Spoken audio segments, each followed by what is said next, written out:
Good morning everyone, কেমন আছেন সবাই? আশা করছি ভালোই আছেন। সকালবেলা রুটি তরকারি খেয়ে চলে গেছি বাজারে।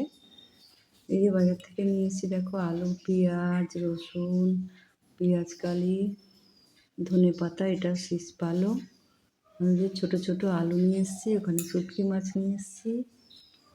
শুটকি মাছটা কবে করব দেখছি। ওখানে অনেক ছিপ নিয়ে এসেছি। বাজার অনেক সস্তা হয়ে গেছে, প্রায় বস্তা ভরে ভরে নিয়ে চলে এসেছি। এই যে শুটকি মাছটা দেখো, শুটকি মাছ দিয়ে সব কিছু সবজি দিয়ে রান্না করলে খুব ভালো লাগে।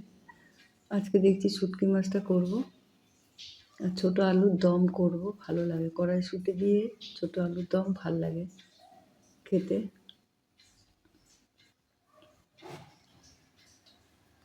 আর এখানে মাছ রয়েছে, আমুদি মাছ, ভোলা মাছ, আর রয়েছে চিংড়ি মাছ। এটাও খুব ভালো লাগে খেতে। এই দেখো আমুদি মাছগুলো বেশ শক্ত শক্ত রয়েছে, নিয়ে এসছি। বাজারটা কেমন হয়েছে তোমরা কিন্তু কমেন্ট করে অবশ্যই জানাবে। এই নতুন উনুন করে নিয়েছি, একটু পুজো দিয়ে নিচ্ছি।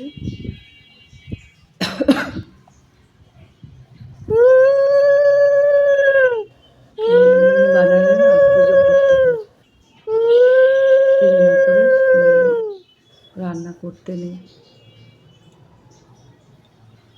পুজো করে নিলাম, ধূপকাঠি দিয়ে দিলাম, ফুল টুল দিয়ে পুজো করে নিয়েছি। উনুনটাও কেমন হয়েছে বলো তো? আমার তো খুব ভালো লাগছে উনুনটা। আমি কোনোদিনও উনুন বানাইনি, এই প্রথম। এখানে পুজো করে নিয়েছি, তারপর রান্না করতে চলে গেছি। দেখো এই কাঠের উনুনে কেমন রান্না হচ্ছে দেখো। পালং শাক বসিয়েছি, পুরোটাই কাঠের উনুনে করলাম। মাছের মাথা দিয়ে পালং শাক।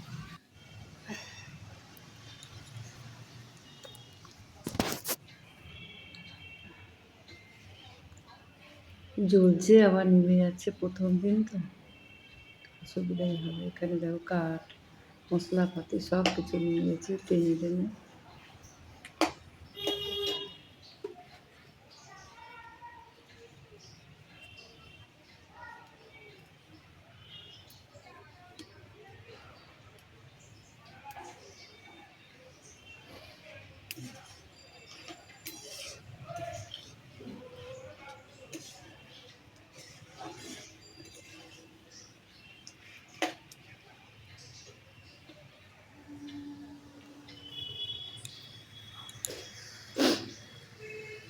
এই দেখো উনুনটা কেমন ধরেছে। দেখো রান্না হয়ে গেছে, নিচে চলে এসেছি। করেছি ডাল, ভাত আর পালং শাকের তরকারি আছে, কিছু রান্না করিনি।